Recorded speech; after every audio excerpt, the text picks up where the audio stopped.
circulated during the lifetime of other eyewitnesses.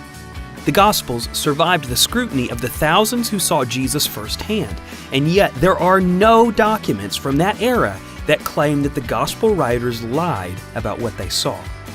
Those that had him executed would have loved to claim that the stories were false, but couldn't, because there were so many eyewitnesses.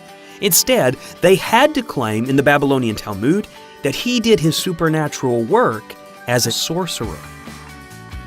A number of non-Christian historians like Tacitus, Pliny, Josephus, and Lucian wrote about Jesus shortly after his life and acknowledged various details mentioned in the Gospels.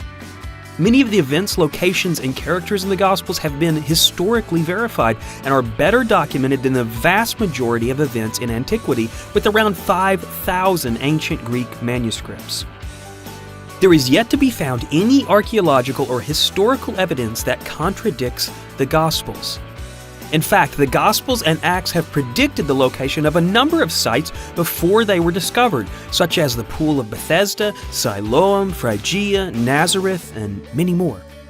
Many of the Gospels' recorded events are supernatural and take place in fulfillment of publicly known prophecies written centuries earlier. The Gospel writers could have spared their lives by ceasing to talk about Jesus. Instead, they became willing martyrs to prove that the Gospels are authentic and trustworthy. Many atheists have set out to prove that the Gospels are unreliable, but have become believers in the process. Here is a short list of well-known atheist-turned-believers converted while trying to prove the Bible unreliable. Historian and statesman George Littleton, surgeon and foreign diplomat Viggo Olsen, royal professor of law Simon Greenleaf, dentist Job Martin, journalist Lee Strobel, biology and geology professor Gary Parker, poet Gilbert West, scientist who led the Human Genome Project Francis Collins, archaeologist who sought to use archaeology to disprove Luke and Acts Sir William Mitchell Ramsay, lawyer, journalist, and novelist Frank Morris, illusionist who set out to disprove Jesus' miracles Andre Cole, Oxford scholar and author C.S. Lewis, cell biologist and professor Dr. Richard Lumsden, astronomer and astrophysicist Dr. Hugh Ross, and many, many more.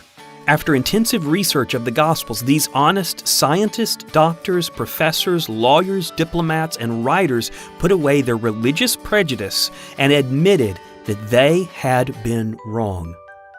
What about you? Have you done your research?